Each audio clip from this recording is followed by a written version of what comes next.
Electromagnetic fields, vector calculus, first part. There is on electromagnetic field theory, lecture number 0.11. It is said electromagnetic field theory has its own language to express itself. This language is called vector calculus. Calculus usually involves differentiation and integration. Vector calculus involves differentiation and integration being performed over vector quantities. Vectors are considered somewhat difficult to deal with when compared to scalar quantities. Vector calculus, therefore, it is somewhat difficult to deal with when compared to ordinary calculus where scalar quantities are dealt. The vector calculus we encounter in electromagnetic field theory, it is a three-dimensional theory. Sometimes even fourth dimension also, time also appears. This multi-dimensionality aspect of the problem that is there in electromagnetic field theory, it makes the vector calculus we encounter in field theory much more complex, much more difficult to deal with. In the present session, we make a beginning to understand the relevant points that are required to understand field theory. We face in field theory. We begin with three symbols we encounter in vector calculus. They are dot, cross, and del. Let us move further to understand how they are used and what they mean when you find them in various expressions. Dot, it's a symbol. It is used to form dot product between two vectors. Dot product is also known as scalar product. It is also used to form divergence or to find divergence of a vector. Of course, divergence of a vector requires del also. Another symbol is cross. It is used to indicate cross product between two vectors. Cross product is also known as vector product. Cross is also used to form curl of a vector. Curl of a vector requires del operator. Regarding del, we discuss after the discussion on dot and cross is over. Now a brief definition of dot and cross products. Let us suppose there are two vectors, arbitrary vectors A and B. The dot product between two vectors, it is defined as a scalar quantity which is product of three factors. One is magnitude of A, another is magnitude of B, third one is cos of the angle between these two vectors. It is indicated as A vector dot B vector as shown here. Now cross product. Cross product between two arbitrary vectors A and B, it is defined as another vector with magnitude as product of three. Magnitude of A, magnitude of B, and the sign of the angle between the two vectors, and its direction is here indicated as n cap. N cap is normal to vectors A and B. It is indicated by A cross B as shown here. Dot product can also be thought as product of magnitude of one vector with the component of the other vector along the first vector. This observation is highly useful for us in finding exact or actual value of dot product between two vectors. Divergence and curl operations. Dot product, cross product. This happens between two vectors, whereas divergence, curl, and also another operation is there. It is called gradient. These three require an operator, del. Application of an operator. Operator name is del. Divergence and curl require application of del over vector functions through dot and cross, about which we are going to discuss later after completing dot product and cross product. The angle between two arbitrary vectors, it can be found from this expression alpha equal to cos inverse A dot B by AB. We come across situations where we need to find out the angle between two vectors. In such case, this expression is useful. One can easily notice this is an outcome of the definition of dot product. Unit normal to arbitrary vectors A and B also sometimes we need to find in electromagnetic field theory.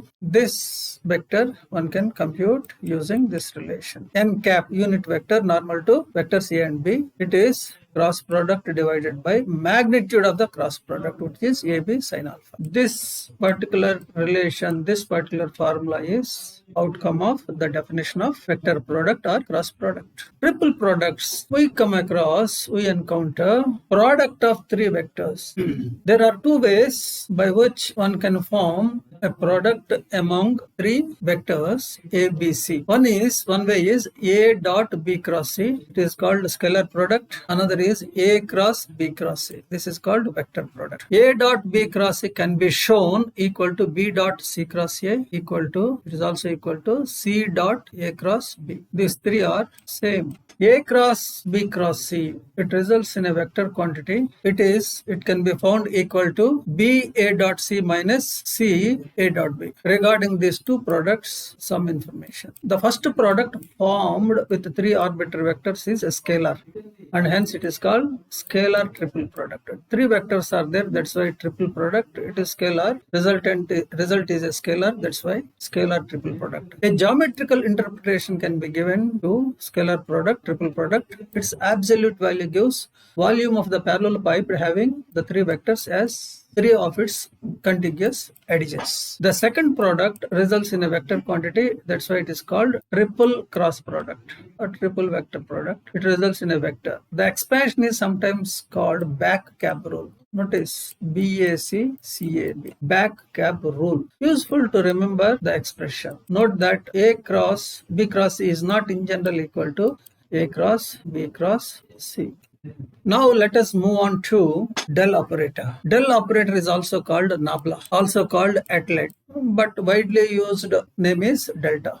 Del has come from delta. Atlet is delta spelled backwards, is atlet. Its symbol is, it is inverted delta. It was introduced in 1853 by William Rowan Hamilton, a mathematician and a polymath. By definition, del is dou by dou x cap, dou by y cap, dou by dou z cap, with plus sign in between. It is three-dimensional. X is there, y is there, z is there. Partial differential, dou is there, partial differentiation, vector x cap, y cap, z cap. So 3D partial differential vector operator. It is defined with respect to Cartesian system, but it can be mapped into other coordinate systems also. Its units are per meter. This can be applied over vector as well as scalar functions. When applied over a vector function, it may give a scalar or a vector function. It depends upon the way you apply. See, when applied over a scalar function, it results in a vector function. Gradient, he is talking about gradient. Another operator is Laplacian operator. This is derived from del. By definition, Laplacian is del square, that is del dot del square. This is the symbol del square, Laplacian. By definition, it is dou square by dou x square, dou square by dou y square, dou square by dou z square with a plus sign in between. It is three-dimensional. It is so obvious, visible. Second order, square is there. Partial differential, dou is there. Scalar, nowhere x cap, y cap, z cap. That's why it is a scalar operator. Even though defined in Cartesian system, it can be mapped into other coordinate systems also. Units are meter square. It can be applied over vector as well as scalar functions. When applied over a vector function A, it gives a vector whose Cartesian components are Laplacians of the Cartesian components of vector A. This has to be kept in mind. When you actually go for the application of Laplacian over a vector function, a confusion is bound to arise. To clarify, this particular para is given. When applied over a scalar function, it results in another scalar function. Another operator is D'Alembert. It is indicated by a box or square. This is the symbol. And sometimes box square. It is Laplace operator of Minkowski space and called box operator, sometimes called quabla. So this box square or box or quabla is del square. Del square is Laplacian minus mu naught epsilon naught dou square by dou t square. Another operator is there, Helmholtz operator, named after Hermann von Helmholtz. It is defined in terms of Laplacian operator as del dot del plus k square, which is equal to del square plus k square. Both are applied over scalar functions. So notice D'Alembertian, Helmholtz, Laplacian, these are all derived from del operator. Now del can be applied over functions in three ways. It is able to give gradient when it is applied over a scalar function. Gradient is a vector function. It can give divergence when applied over a vector function. Divergence is a scalar function. It can give curl when applied over a vector function. Curl is a vector function. Now, del can be applied over a vector function in two different ways. Depending upon the way you apply over it, it may result in a scalar function, it may result in vector function. Scalar function is the result, then that operation is called divergence. If the result is a vector function, then that operation is called curl. A few points regarding gradient. Gradient results when del is applied over a scalar function. Of course, gradient results in a vector. Vector means it possesses both magnitude as well as direction. What is the magnitude of gradient? What is the physical meaning of it? Magnitude of gradient is equal to maximum change of the function per unit distance. Its direction gives direction of maximum increase. We consider a three-dimensional function. This function varies with the distance in general. In some directions, it may be varying very little. In some directions, it may be varying medium way. In some directions, it may be varying maximum. So what is the maximum change that is happening in the function with the distance? Gradient gives that maximum change. The direction in which it changes maximum, that is given by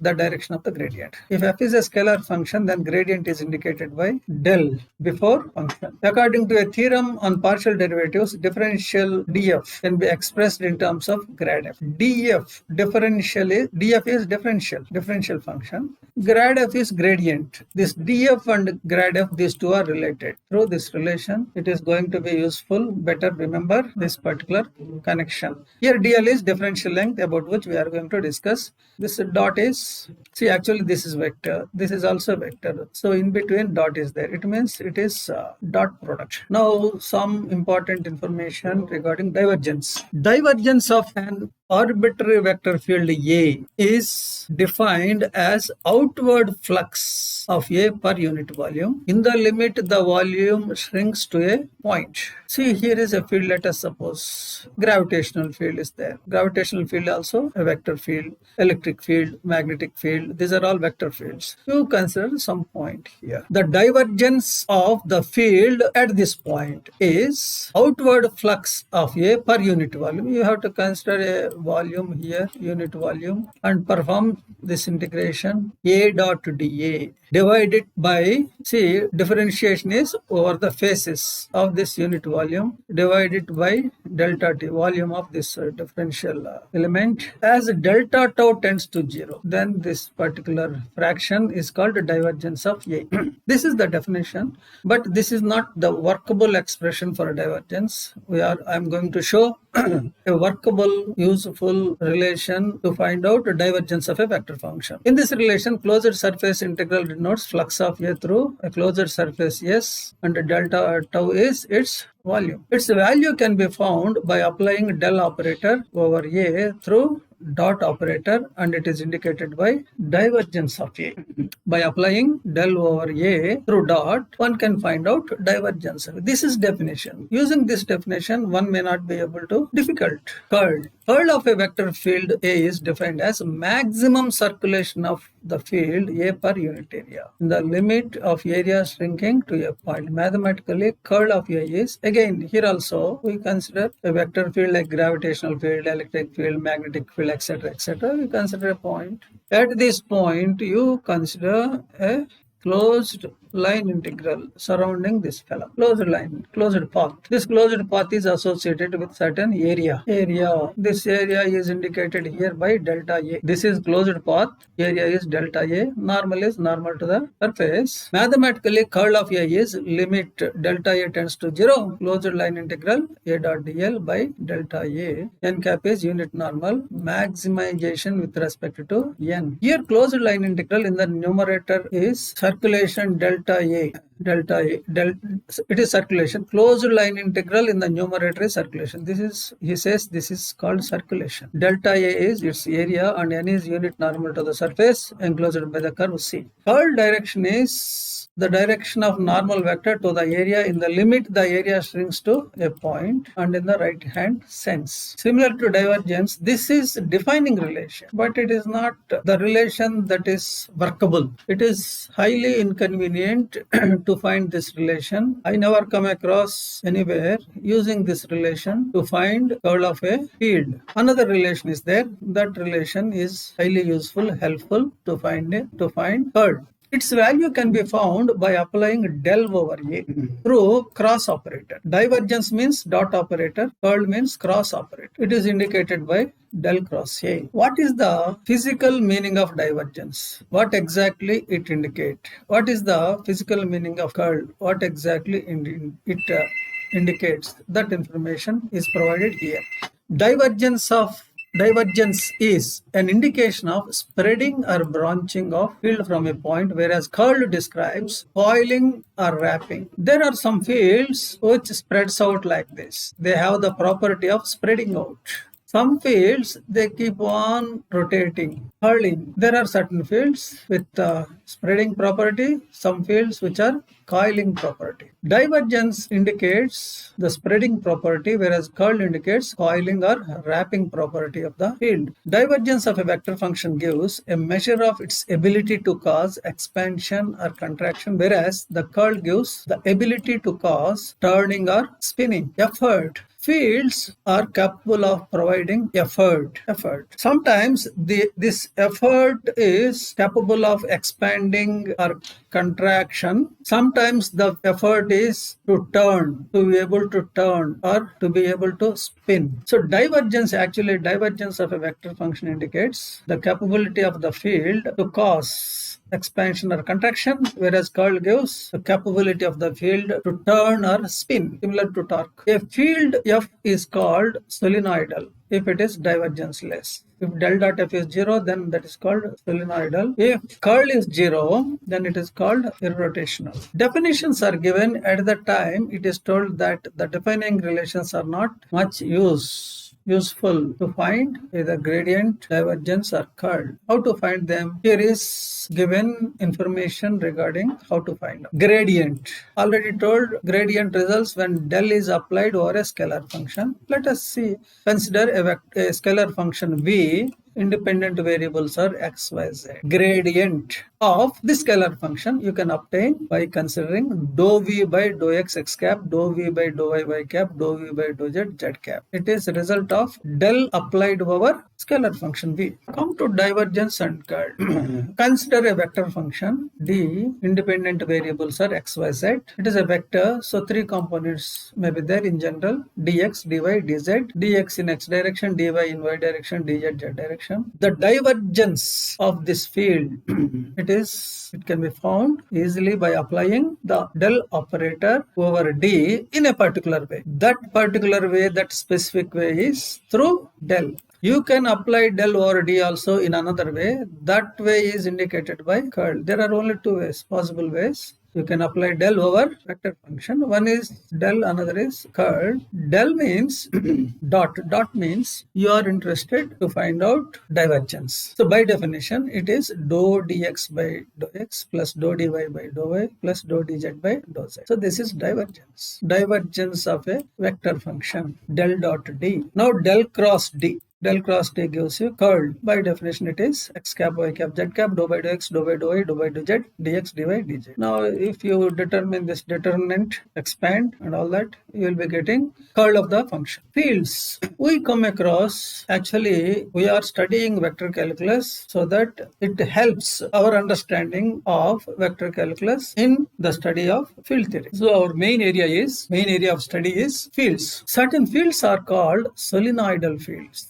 Certain fields are called irrotational fields. When a field is called solenoidal field, when a field is called irrotational field, these two terms appear quite frequently in field theory. So some information regarding these two types of fields. A field is called a solenoidal field if its divergence is 0. Here it is shown. When divergence is 0, it is called solenoidal. If curl is 0, then it is called irrotational field. So solenoidal field, by definition, divergence is 0. Irrotational field means by definition, curl is 0. Corresponding to this relation, del dot A. Actually, this is a differential relation. In field theory, you can find differential relation corresponding to integral relation or or integral relation corresponding to a differential relation. Here certain property is being expressed in differential form. The same property, same nature can be expressed in an integral form also, integral way also. You can express this like this. Actually it implies del dot f equal to 0 implies closed surface integral f dot dA is 0. Similarly del cross f equal to 0 implies f dot dl equal to 0.